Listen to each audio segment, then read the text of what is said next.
भगवान श्री कृष्ण कहते हैं, जो भजता है मुझको और मांगता है सांसारिक सुख, वह व्यक्ति अमृत छोड़कर विष मांगता है, वह बड़ा मूर्ख है। पर मैं तो समझदार हूँ, मैं उस मूर्ख को विष क्यों दूंगा? मैं उसे अपने चरणों की भक्ति देकर सांसारिक सुखों को विस्मृत करा देता हूँ। इसी तथ्य को दर्शाती एक सुंदर कथा है। गौड़ देश में एक ब्राह्मण निर्धनता के कारण बहुत दुखी था। जहाँ कहीं भी वह सहायता मांगने जाता, सब जगह उसे तिरस्कार मिलता। वह ब्राह्मण शास्त्रों को जानने वाला वह स्वाभिमानी था। उसने संकल्प किया कि जिस थोड़े से धन व स्वर्ण के कारण धनी लोग उसका तिरस्कार करते हैं, वह उस स्वर्ण को मूल्यहीन कर देगा। वह अपने तप से पारस प्राप्त करेगा और सोने की ढेरियां लगा देगा। लेकिन उसने सोचा कि पारस मिलेगा कहाँ? ढूंढने से तो वह मिलने से रहा, कौन देगा उसे पारस? देवता तो स्वयं लक्ष्मी के दास हैं, वे उसे क्या पारस देंगे? ब्राह्मण ने भगवान औघड़दानी शिव की शरण में जाने का निश्चय किया, जो विश्व को विभूति देकर स्वयं भस्मागराग लगाते हैं। वे कपाली की ही कृपा करें तो पारस प्राप्त हो सकता है। ब्राह्मण ने निरंतर भगवान शिव का रुद्राचरण, पंचाक्षर मंत्र का जप और कठिन व्रत करना प्रारंभ किया। आखिर भगवान आशुतोष कब तक संतुष्ट नहीं होते। ब्राह्मण की 12 वर्ष की तपस्या सफल हुई।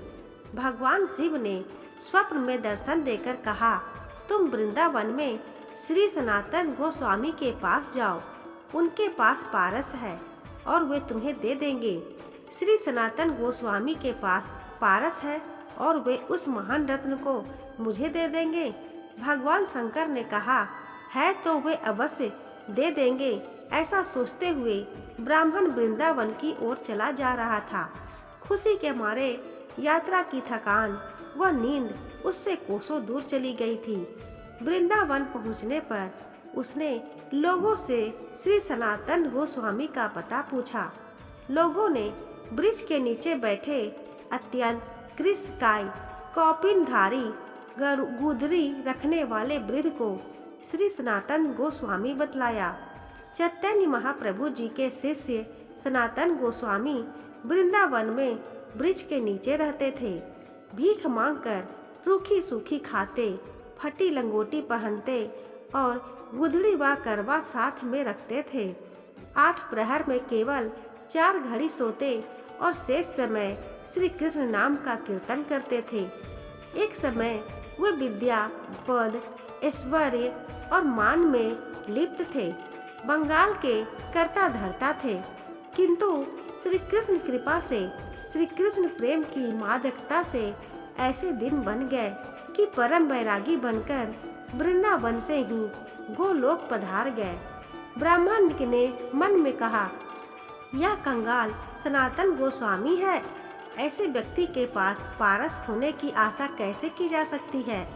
लेकिन इतनी दूर आया हूँ तो पूछ ही लेता हूँ, पूछने में क्या जाता है। ब्राह्मण ने जब श्री सनातन गोस्वामी से पारस के बारे में पूछा तो उन्होंने कहा, इस समय तो मेरे पास नहीं है, मैं उसका क्या करता? क्योंकि श्री सनातन गोस्वामी ने बताया कि एक दिन मैं यमुना स्नान को जा रहा था तो रास्ते में पारस पत्थर पैर से टकरा गया। मैंने उसे वहीं यमुना जी के रेत में गाड़ दिया, जिससे किसी दिन यमुना स्नान से लौटते समय वह मुझे छू न जाए, क्योंकि उसे छूकर तो पुनः स्नान करना पड़ता है। तुम्हें चाहिए तो तुम वहाँ से निकाल लो। कंचन कामनी, सोना स्त्री आदि भगवान की विस्मृति कराने वाले हैं, इसलिए सच्चे संत पारस के छू जाने पर वो को अपवित्र मानते हैं। श्री सनातन गोस्वामी ने जहाँ पारस गड़ा हुआ था उस स्थान का पता ब्राह्मण को बतला दिया। रेत हटाने पर ब्राह्मण को पारस मिल गया। पारस की परीक्षा करने के लिए ब्राह्मण लोहे का एक टुकड़ा अपने साथ लाया था। जैसे ही ब्राह्मण ने लोहे को पारस से स्पर्श किया, वह स्वर्ण का हो गया। पारस सही मिला है, इससे अत्यंत प्रसन्न होकर ब्राह्मण अपने गांव की ओर लौट दिया। तभी ब्राह्मण के मन में एक प्रश्न कौंधा। उस संत के पास तो यह पारस था, फिर भी उसने इसे अपने पास नहीं रखा, बल्कि यह कहा कि अगर यह छू भी जाए तो उन्हें स्नान करना पड़ता है। अवश्य ही उनके पास पारस से भी अधिक कोई मूल्यवान वस्तु है। ब्राह्मण लौटकर श्री सनातन गोस्वामी के पास आया और बोला, अवश्य ही आपके पास पारस से भी अधिक मूल्यवान वस्तु है, जिसके कारण आपने उसे त्याग दिया। ब्राह्मण को देखकर हंसते हुए श्री सनातन गोस्वामी ने कहा, पारस से बढ़कर श्री कृष्ण नाम रूपी कल्प वृक्ष मेरे पास है। पारस से तो केवल सोना ही मिलता है, किंतु श्री कृष्ण नाम सब कुछ देने वाला कल्प वृक्ष है। उससे आप जो चाहेंगे वह प्राप्त होगा। ऐसा कोई कार्य नहीं जो भगवान के नाम के आश्रय लेने पर ना हो। मुक्ति चाहोगे मुक्ति मिलेगी, परमानंद चाहोगे परमानंद मिलेगा, वज्र रस चाहोगे वज्र रस मिलेगा। श्री कृष्ण का एक नाम सब पापों का नाश करता है, भक्ति का उदय करता है, भव सागर से पार कराता है और अंत में श्री कृष्ण की प्राप्ति करा देता है। एक श्री कृष्ण नाम से इतना धन मिलता है, यह सुनकर ब्राह्मण ने सनातन गोस्वामी से विनती की, मुझे आप वही श्री कृष्ण नाम रूपी पारस प्रदान करने की कृपा करें। श्री सनातन गोस्वामी ने कहा, उसकी प्राप्ति से पहले आपको इस पारस को यमुना में फेंकना पड़ेगा।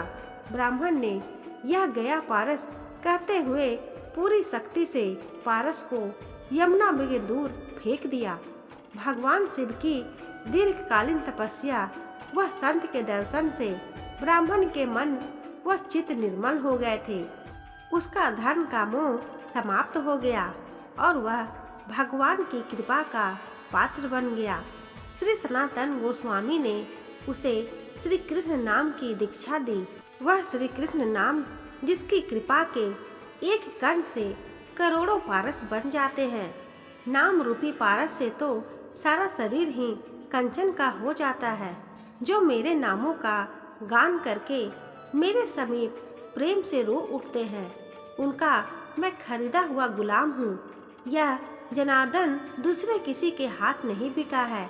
जिसने एक बार श्री कृष्ण नाम का स्वाद ले लिया, उसे फिर अन्य सारे स्वाद रसहीन लगने लगते हैं। भाव सागर से डूबते हुए प्राणी के लिए वह नौका है, मोक्ष चाहने वालों के लिए वह सच्चा मित्र है, मनुष्य को परमात्मा से मिलाने वाला सच्चा गुरु है। अतः करण की मलिन वासनाओं के नाश के लिए दिव्य औषधि है। यह मनुष्य को सुख से सुख देव बना देता है ना सचमुच श्री कृष्ण नाम पारस से बढ़कर। तो दोस्तों, आशा करती हूँ आपको ये कहानी पसंद आई होगी। कहानी पसंद आई हो तो वीडियो को लाइक करें, अपने दोस्तों के साथ शेयर करें और हाँ, चैनल को अभी तक सब्सक्राइब ना किया हो तो इसी तरह की और कहानियों को सुनने के लिए सब्सक्राइब जरूर करें। धन्यवाद।